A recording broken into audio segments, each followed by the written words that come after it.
Entiisa ebuutikidde abatuuze mu katawuni k'Ekiyunga akasangibwa ku luguudo oludda e Kayunga. Abatuuze babiri bwe balwanaganye okutuusa lwe battiŋŋanye ng'entabwe evudde ku mukazi.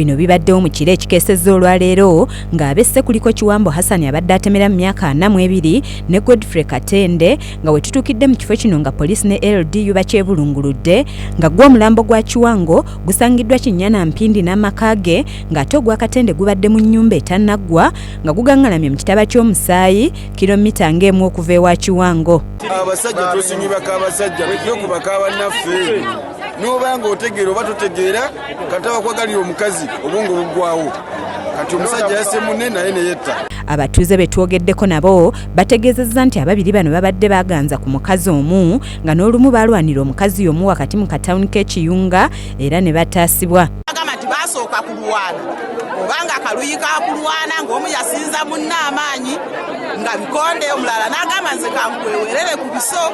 Yamusanga mu kkubo n'amukuba bw'ati ekibegabega n'amugamba nviire ku mukazi oba toyaganja kukutta.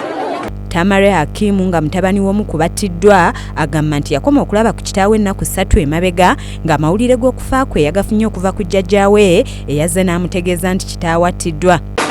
Olyo nno weebase ne bakimanyi taata we bamusse ne mubuuza taata ki n'aŋŋamba Kiwango kwe kutambula n'enzija bwentuusa nga ddala kituufu.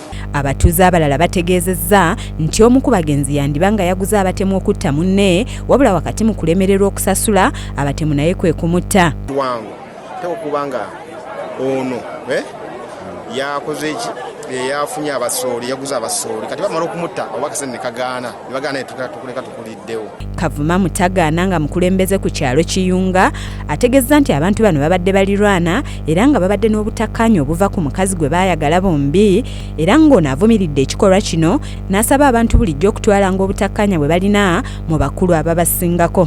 Abantu bano baddemu n'obutakkaanya ng'omu alowooza yayagala mukyala wa munne nga muzeeyi Katende alowooza nti Kiwango Hassan abadde ayagala mukyala we walabika wavudde obuzibu obwo. Emirambo gino gijjiddwawo poliisi y'e Naggalama ne gitwalibwa mu ddwaliro e Mulago okwongera okwekebejjebwa nga n'okunoonyereza bwe kugenda mu maaso.